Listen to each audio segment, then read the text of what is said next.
Hello and welcome to Week 3 of the GSTL Venus League. This is the Friday matches for the GSTL. Our first match is going to be FXOpen Esports versus NS Hoso. NS Hoso stands for New Star Hoso, for anyone that hasn't heard that yet. And our next match will be IM versus ZeNEX team. FXOpen Esports is, of course, our foreign resident team in GSTL in Seoul, Korea. This is the GSTL. Welcome here, and here they come down. I am Torch, and I will be joined by FXO Wolf momentarily, but he is also a member of the FXO team and must represent them as well.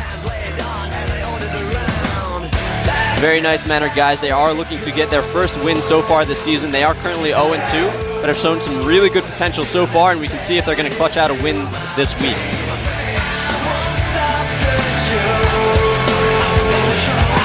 Their opposing team will be NS Hoso. NS Hoso, a team that did not play in the GSTL so far. The first 3 seasons of GSTL were only the top 8 ranking GSL playing teams. NS Hoso was in the 9th place for that, so they are showing their first skills here this season, but they are doing very, very well so far, currently having beaten FOU in a very nice fashion by Sage, all killing their team, making the score 1-4. We are going to see if they can get a second victory here today against FXO. How you doing, FXO Wolf? Hey, I'm doing great. I just sat down. I'm feeling pretty good. There's that flag there given by QXC. I'm really excited today, Torch. I don't know what you've been talking about since I've been gone, but I'm sure it's been all wonderful and good things. Only how I'm really excited to see if Sage can come back here and all kill the FXO team. Well, I think it's entirely possible. That guy, he's great. I watched those games he played against FOU, and crushed him, man. So here is the FXO team in a moment. There they are. Of course, they were established on December 11th, 2010. They're in 10th place in GSTL point ranking. Obviously, they're 0-2 so far. Haven't really done that well here yet, but hopefully we'll they'll see change some changes very soon. Yeah, you guys have been working very hard, and the first match against StarTale went very, very well. It was a 4-2 score. Everyone was expecting an all-kill, but you guys actually clutched out a lot of good matches. There's the full team. We don't have everyone here today. Yeah. Sheth is actually representing FXO and a lot of the American players in the NASL. Yep. So he will be back next week. But in the meantime, there's a lot of other really skilled players here that can definitely take on the team NS Hoso. Yeah. As you can see, Sean's name is highlighted in yellow, as is Dan's. Dan, of course, is the coach of the team. I help him coach as well, but I'm doing a lot of different jobs right now, obviously. And Sean is the team captain. He's not here. So right now, kind of our captain is like QXC, but basically everyone relies on Dan, FXO and Stable there to kind of carry the team, make a lot of decisions. I help him with a lot of those decisions as well. But there's the team, and I'm, all of those guys, every one of them you see there has been practicing really hard. Even Sheth, even though he's not here today, he's been helping everyone, practicing with them, making sure they're prepared for today. Yeah, and a lot of people underestimate the value of having that team dynamic. It's not just about the 4 players that do end up playing in the GSTL, but the entire team has a very vital role in making sure that everyone plays to their peak potential. The managers are very important, the coaches are very important, everyone that you practice with is going to show you the strategies that you're really going to end up using in these matches. Absolutely. So our first match for today is going to be on Crevasse, correct? That is correct. But before we talk about that, let's talk about our opponents here. NS Hoso walking in here. A great, very strong team, a very new team as well. Yep. Yeah, I was talking about that before. This is the first time that they are showing themselves, but they have done 1-0 so far, which is a really good job against the FOU team. And this team is a lot younger of the players themselves. Yeah. A lot of their players came from the NSP clan, but the NS Hoso team is actually a team sponsored by a technical college in Korea, which is, it's really good to support young people in esports, but then also a lot of people that watch esports are going to be going into these very intelligent technical fields, and it's good to advertise the schools as well. Yeah, I really like that. It's kind of like the college scene that's growing right now in the US. Yeah. For StarCraft, like the CESL, the CSL, all those collegiate star leagues are great for spreading esports and helping the college scenes grow more and more. If you get those teams, I mean, imagine if we had college StarCraft like we have college basketball, college football. Wouldn't that be awesome? You don't need to imagine. It's going to happen very, very soon. It's just everyone needs to do their part. If you're at a school, look to see what clubs you can start and see what players you can bring in, even if it's just to watch matches that are like the GSL and get the word out there. But this is the NSO team. As we were citing, it's a very, very new team. February 25th, 2011. It's only a few months old, and it takes a while for the team to get recognized enough to get the good players, and then for the good players to mesh well enough that they're getting the practice they need to reach their potential. They do have very strong Protoss players. a lot of people know San. He used to be known as San Zenith, but he joined NS Hoso team when it started. He was a Code S player, but recently got knocked out by FXO Chef. So it's interesting that we're seeing those two teams fight again here as a complete unit, not just individuals today. Yeah. Plus, they just have a lot of processes that people don't really know in general. Like, you see Core over there on the right. He's actually been around for a long time. It's just he hasn't really been recognized as much as maybe he should be. That is true, and maybe we can see him come out here today and really show a lot of the strong Protoss elements of the team. Yeah, if you look up a lot of these players' names, you'll actually see them in TLPD as playing in the open seasons. They've played in all sorts of tournaments out there. You just are like, I've never heard of ZeNEX Core, but if you look him up, you'll be like, oh, he used to be Core Zenith. And a lot of the players that aren't of Code S caliber actually do change their names a lot. It's something that once they reach the stardom, they keep a standard, consistent name, but they are changing a lot. So it's hard to keep track of them. You really need to look at websites like GOMTV.net where you can see the player's history and know exactly what they played in before. So something that we have a little treat here today. John is actually gracing us with his presence at the studio. Yes, he's here as the main translator for FXO. And making sure that they understand all the rules and anything that might be changing or going on throughout the match. Yeah, basically, like Torch is saying, they basically describe the rules here, but it's really just a formality. It's like the coin toss in football or something. It's it decides who chooses which side they're going to play on first, who's going to be offense, etc., etc. But it's like a formality too. It's a very nice thing to do. Yeah. It just shows it's good sportsmanship. That's the bottom line. Good sportsmanship is vital to growing the league. Like, you can have a league with a lot of drama early on, but when you have that drama, you actually create real drama outside the game, and then it just tears the entire organization apart from the inside. So having those formalities, good sportsmanship, being friendly to your opponents, even if you're doing it not being friendly in a showman way like a lot of the North American players do, they are very friendly in person usually, and that's very, very important. And a lot of viewers that watch StarCraft and esports in general think that the bad manner that people see in game is also carried outside the game, and that's really not true. And it's really not okay for the lower level players to think that they can actually be bad-mannered outside the game. I mean, you've seen a lot of talks in those little coach interviews, players saying, oh, I can beat this team because they don't have MC and things like that. And in interviews, sometimes it's okay to say things like that, but then they go and shake the guy's hand, and then they're respectful, and that's really important because everyone has opinions of people behind their back, and sometimes they say things in interviews that they're just saying because it's an interview, or they actually feel that, but they don't dislike the person, even though based on what they've said in the past it may seem like they do. They're still respectful, and that's what really matters. And that is very important to carry over to everything that people do in esports. This is a very small community. If you burn someone early on, it's going to carry through to everyone that you're going to deal with in the future. And, I mean, you guys have seen examples of that. We don't need to get into it. It exists all the time. So like you were saying before, the first map is going to be Crevasse. Yep. Different map. We are going to see who are the first players. It's going to be Seal is the member from NS Hosa, and Zerg player. Yeah, he's used to go by a different name. I think it was June. Is that right? Yeah, his actual name is June. He's one of the few Koreans that actually have a last name, which is one character, and then a first name, which is only one character. Usually the first names are two characters. Right. Not rare, but uncommon. Yeah. So he used to go by his handle of just his name. Just a little tidbit of information for you guys sitting at home. Yep, and FXO's player is going to be FXO Oz. So this will be exciting. Formerly known as Twilight Foyu, also Endless Foyu, was on the team Height Sparkies. He's a guy you guys have probably heard of. He's really good, and he really wanted to start today, so he's starting. Yeah, and Oz is generally seen as your ace player, correct? Yeah, absolutely. Yeah. It's kind of like sending out an ST first or something like that for Incredible Miracle. It's just not something you would expect. But we've got some specific things planned, and I'll get into that later. Yeah, but a lot of the players in these team leagues have, or a lot of the coaches actually, have fallen into a set strategy form where you play your certain players to start, to open up, and then you try to snipe a bunch of other players until you get to your ace player, which is generally your best player, and he'll be last. But that's not the only strategy out there. There's a lot of different ways of playing this team league. There's so much in-depth strategies that go on here that a lot of people are just starting to get into, and that's what makes the team league so much more interesting. Well, interesting in a different way than the individual leagues. That's a very good point, because a lot of coaches have this mindset of, oh, well, this is how it's always going to be, and we're always going to play this guy when a Zerg comes out, always going to play this guy when a Terran comes out, and that's not very flexible. And so, you're starting to see that change a little bit, like MVP. I noticed that MVP didn't do that yesterday. They actually had a plan, but they didn't necessarily stick with it. They kind of switched players around based on what they thought was more appropriate. Yeah. And I think we're starting to see that more and more, and that's kind of the style that FXO is doing, and we're putting out one of our best players first. Yep. And you know, it's something that some people might frown on, but I think it's a good choice here overall. I'm going to take a look at those players now.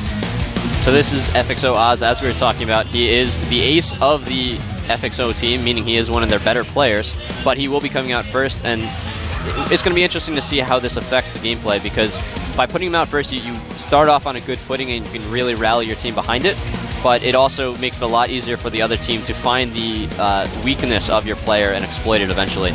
But he is...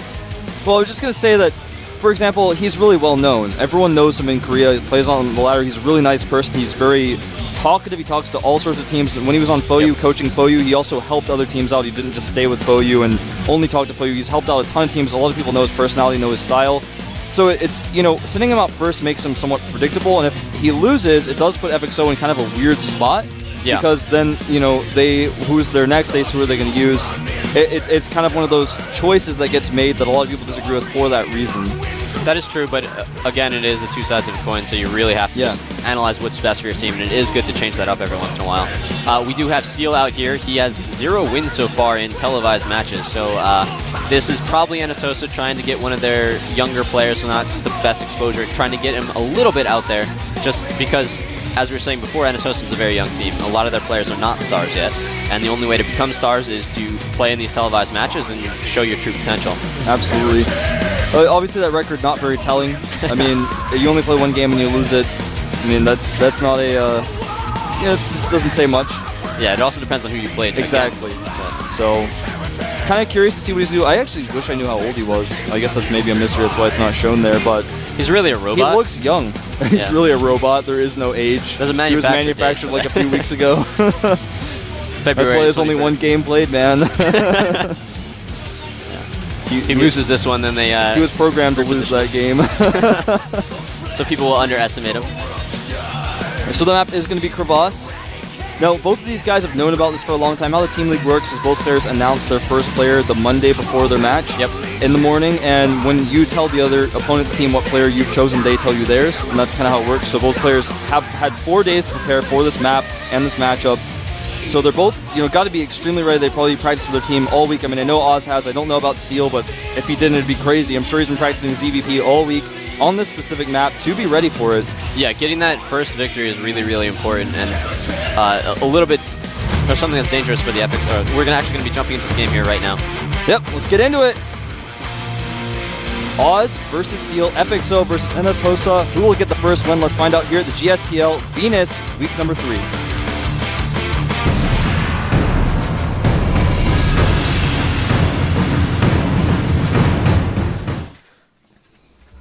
All right, up here at the top right, a member of the team FXO used to be on FOU.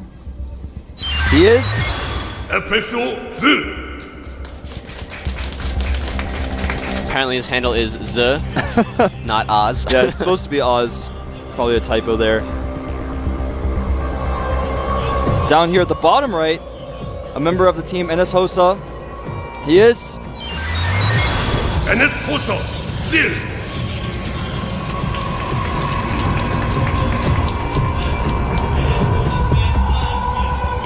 All right, so right now, what you guys will notice right off the bat is that Haksu didn't wall off. He's making his first pylon next to his Nexus. Yeah, and basically that means he's not going to be going for a fast outer expansion, but it is Crevasse, so you do have that expansion behind your main choke point, and that expansion, as we've said many, many times on air, has an extra high-yield gas. That's true. And that high-yield gas allows you to mine gas it a little bit faster, so you're a lot more efficient with your workers early on. Now, this strategy, I'll go ahead and tell you guys, is something that a lot of Pro players do, and Haksu in general, he's been practicing this specifically, is to make the pylon next to his Nexus, so when the Zerg comes and scouts, he feels like, wait, you didn't wall off and you're going to make a fast Nexus, I can be aggressive. And then Haksu is practicing against so many different types of all-in strategies that when, if, for example, Seal decides to get aggressive, he should be able to defend, so it's kind of baiting his opponent to be aggressive, and then he's prepared for it. But we do see here that he's not going to be immediately aggressive so far. He is throwing down that second hatchery right now in his natural, while Oz puts down his Nexus. So they're about the same timing. Oz is going to be scouted very soon here with this Overlord, so NSOSA is going to know exactly what's going to be going on, but it makes them both a little bit comfortable in choosing their initial strategies. FXOpen, hell, it's about time. That's actually a cheerful that was made online. Yeah, for anyone of you guys at home, you can make cheerfuls. A lot of people that have come to the studio have made cheerfuls on their own, but it's an opportunity that we want to give to everyone out there on the internet.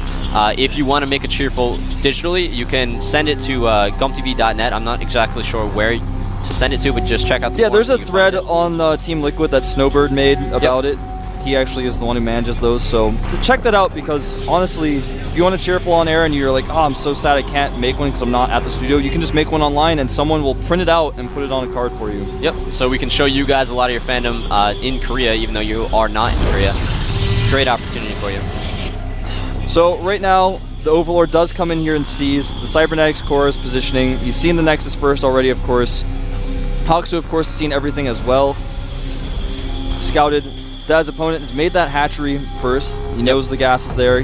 He essentially knows, both players now know exactly what's going on. There's no confusion, there's no mystery. And as we were talking about before, there is that high yield gas in the expansion. Both players choosing to get that first.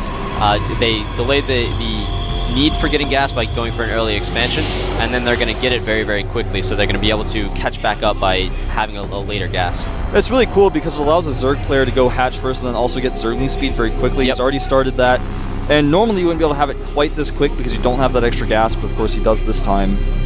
And there's a lot of features that are in the map editor that Blizzard has created for StarCraft 2 that haven't yet been used for these multiplayer melee maps, and it's going to be really interesting to see how the game evolves, not only with the players themselves, but with the maps that are being used in tournaments.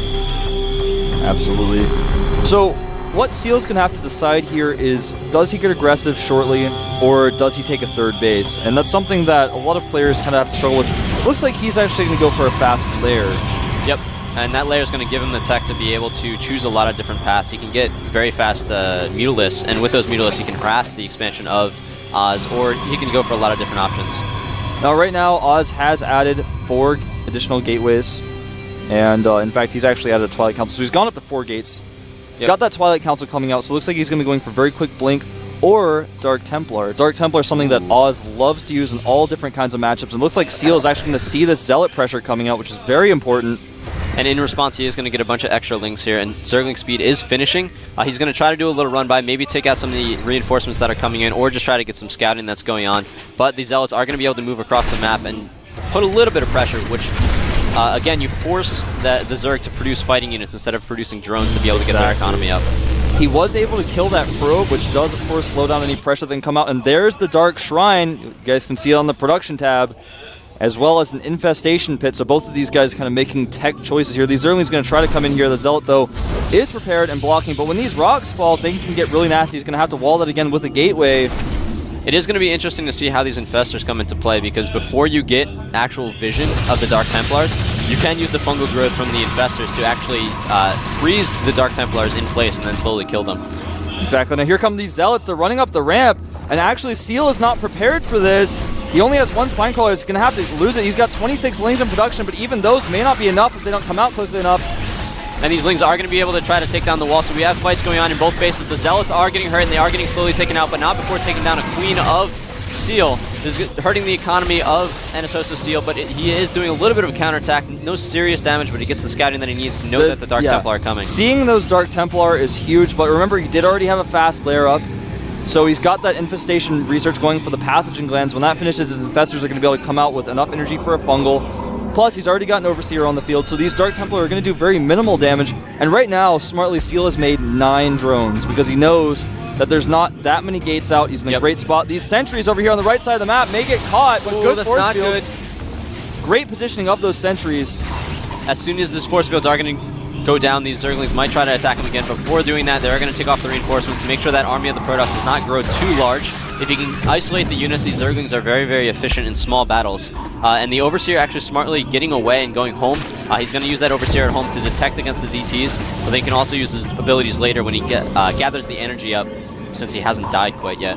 That's true, and exactly. We'll get a shot of this here in a second. I was going to say, I think he's going to make an Archon with those DTs because he's already seen the Overseer. He knows that making DTs is not really going to be effective. He may try to break up this ramp here again, but essentially what he's doing right now is making sure the Zerg cannot take a third base. Yes, and that's actually more important than anything else right now. He went for the DT the tech path, but what that forces Seal to do is get the counter to it, which costs money right in itself.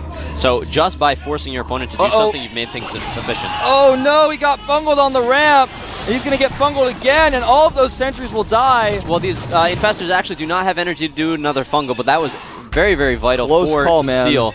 He forced that entire force to run away. They're all very hurt. They need to regenerate their shields. A Ling run by coming here, but Haksu scouts it just immediately. I keep saying Haksu. Sorry, guys. I'm meaning to say, of course, Oz. It's just his Korean name. That's what we call him in the house.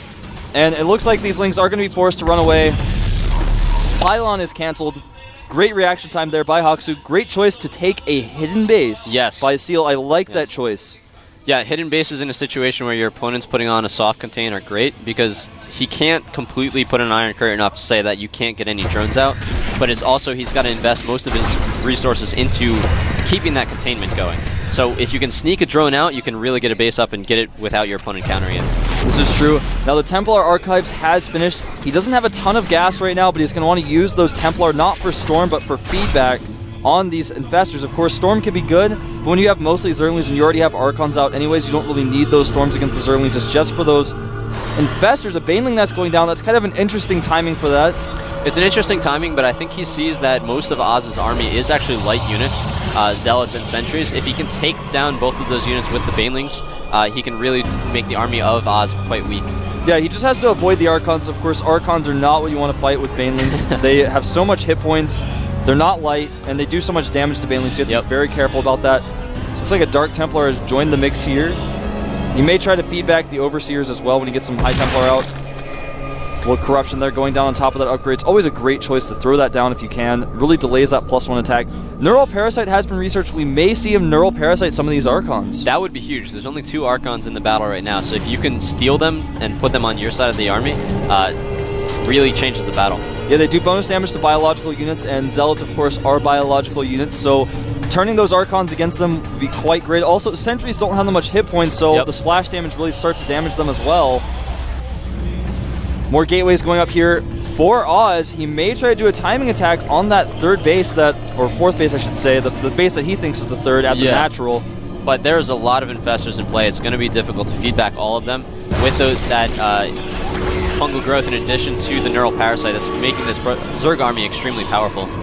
Great usage of that Xel'Naga Watchtower there by Oz. He was able to see this army coming. Had he gotten fungal there, the game may have just ended. And he is actually sending a bunch of units off to the left, upper left expansion. He wants to just make sure he knows exactly what's going on. I think he's going to be scouting this lower left expansion by Seal very soon. Yeah, he realizes what's going on. He's like, that's too many units. You can't really be on that off of just 2 bases. There's got to be a third base somewhere. Yep. And Ling's going to run over here to see what's going on. Looks like he's going to go for an attack here. There aren't any High Templar out. There's just one. That's not going to be enough. And the warping in units do get fungal growth. There's a nice... Oh, no! The Neural Parasite on both Archons. That's what we were talking about before. This is huge for Seal. He is going to be able to take down a lot of the units of Oz. This is looking really bad. The Archons killing each other. The Stalkers, though, dupling forward. They're doing a lot of damage to these infestors that are off creep. And I think this attack has been relatively unsuccessful by Seal. Yeah, it was a very nice move by Seal to punch in there, steal those heavy units for Oz, but the thing is that Seal was only able to take down the light units of Oz, and the reinforcements with these Blink Stalkers are able to chase down these very weak infestors. Yeah, he just has no support for those infestors. That's the thing. If he had come with just a few more Lings, it would have been a great choice, like he's doing now. Archon's stolen again here, doing a ton of splash damage, and actually this is looking really bad for Oz. He may lose a lot of these units, but again, that one Archon that is attacking Zerglings just does so much damage. He micros it away. And fortunately for Oz, both of these Archons and this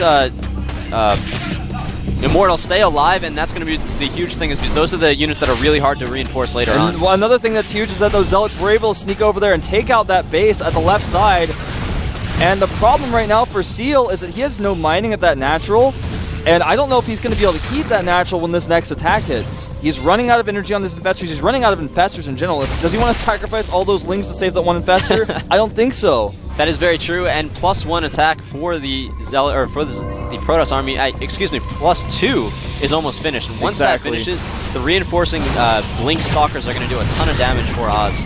Losing some Lings here moving forward, but it was very important for him to see Oz's army. More Stalkers warping in here. Essentially, these Spine Claws are the only thing stopping this army, and I'm not sure if they're going to stop it, Torch.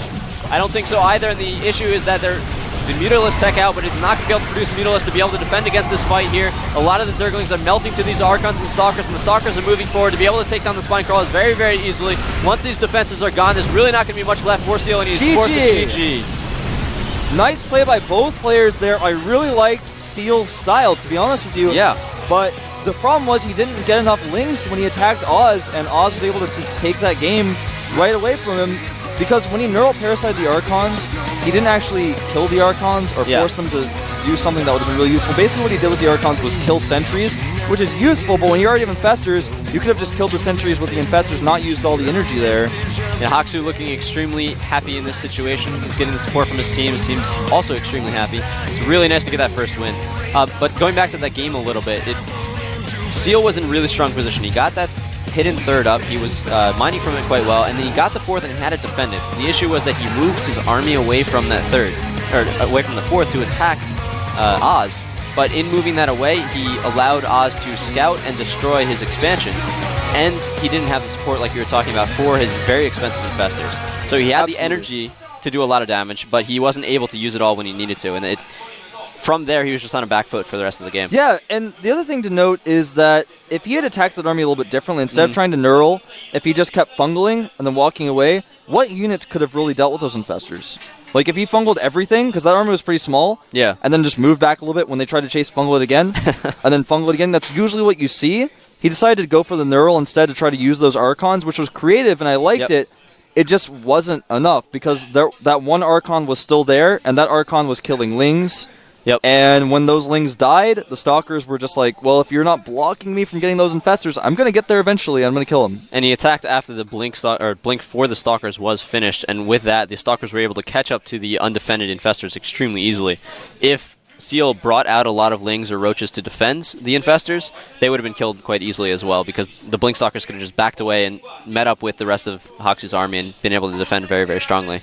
I think if he had just waited, because the Stalkers came in afterwards, there weren't that many, there were like 2 or 3 when he first attacked, then if he just fungled those a few times and kept his Infestors back and kept them alive, or just straight up fungled a few times and then walked away, it would have been a good engagement. It would have bought him a lot of time to get his natural up, and then he would have been on 4 bases. He would have been in good defensible position. If he had done that, I think things could have gone a little bit differently. Yeah, I completely agree. But again, Seal is a very inexperienced player in the booth. He showed a really nice beginning of the game, so it's going to be interesting to see how he progresses over the entire length of this Team League, to see if he comes back in the future weeks to really show that he can also play a late game in addition to the beginning game. Yeah, we'll see. I mean, I was impressed by his play. Yeah. I think he was definitely trying to try a new style, new strategy, and it just didn't work maybe like he had practiced. So who's going to come out next for them? Will it be Sage? I wouldn't be surprised. That's who they chose second last time. And I actually don't recognize his face. That could be Sage. I actually, when I wasn't able to watch that game live, and I watched the VODs, but I didn't see what his face looked like, so I'm actually kind of embarrassed. It's all right. We'll find out. I mean, it's a very new team. Obviously, it could be someone who's never even played before. That is very true. Only 2 players played in the Team League so far for NS Hoso. Yeah. He's got orange or yellow headphones. It's pretty cool. That is pretty cool. I like those. They sell those at the convenience store, actually. Really? Yeah. With the happy faces on them? I don't know if they have a happy face. So that's So Chaki. NS Hoso. Jakji. Oh, I was just looking at the So part of the name. I was like, oh, it's So Jakji. Wait a minute. That doesn't make any sense. Okay, so yeah, it's just Jakji. I've actually heard this name before. Yeah, he's got a bunch of experience playing in the in-house tournaments for NS Hoso. He's one of their better Terran players, but I don't know if Jakji stands for something in Korean. My Korean's not quite that good yet. Yeah, I'm getting confirmation that actually doesn't really mean anything. Yeah, it's just a name he's chosen. It's an ID. That's the difficulty as being part of the foreign community is when people choose IDs. It could be in English, it could be in Korean, which actually has a meaning. It could be someone's name, or it could just be them mashing the keyboard and something coming out, and it just sounds cool to them. But. So, also, a lot of the foreigners don't know this, but in Korea, people hardly ever use their IDs. Yes, that is true. No one, like, if you said Nesty, like, someone might be like, who is that? I've never heard of him. And you say, Im Duck, and they're like, oh my god, he's an awesome Zerg player. Who you're talking about. That is very true. And it's something that we use in real sports. We don't have handles or we have nicknames for a lot of players, but what's used when you are actually playing the official matches or talking about someone with statistics, you always use their real name. And I'm not sure if that's something that esports should really be going for. Yeah, it's a little bit different. I'm not sure if I agree with it myself, but we're going to take a look at coach interviews. I certainly think it's possible. We have had a bad start, but we did only recently arrive in Korea. We have a lot of learning to do in the styles that are here, the practice regimes. I feel the players are doing very well in adapting to that. We always knew it would take a certain amount of time before we caught up, as we do feel there is a big gap there. But I think this week is probably our best week to show what we can really do. Yes, I did see the last game. It was very interesting. It was a great game to watch. I do feel they have some very strong players and are underestimated in this league. But we've done our research. We feel confident going into the game, and we'll see how it happens. Well, obviously, our goal today is to show the best games that we possibly can and get the experience that we need in the booth. Of course, NS Hoso are a great team, and we look forward to having some great games with them as well.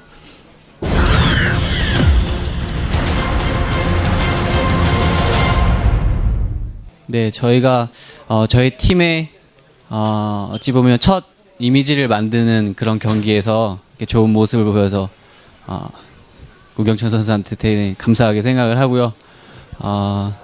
좀 제 생각에는 운이 많이 좀 따른 것 같아요. 그리고 포유팀 입장에서 조금 컨디션이 안 좋았던 것도 있었던 것 같고, 그래서 어쨌든 이 좋은 이미지를 계속 이어나갈 수 있도록 최선을 다할 생각입니다.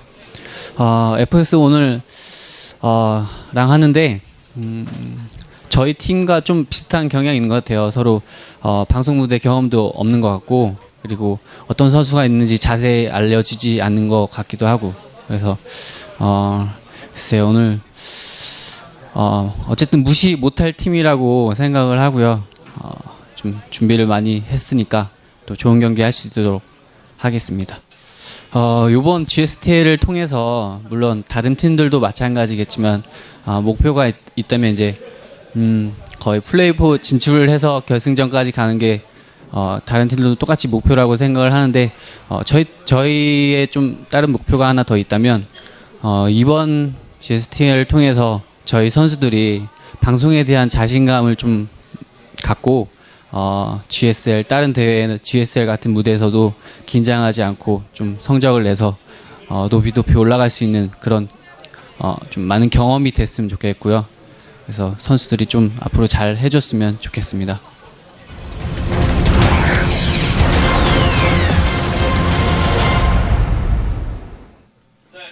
Alright guys, so I really actually liked that interview, except not the first interview where I was in the background looking really weird.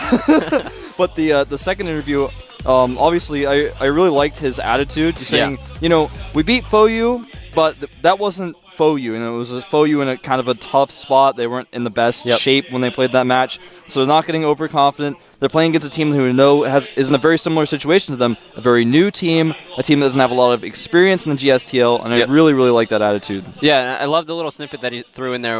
He was saying that FXO is a team that a lot of people don't know, but a lot of people underestimate them at the same time. And the way that he said it, he was actually also saying that, hey, NS Hoso, we're actually a really, really strong team.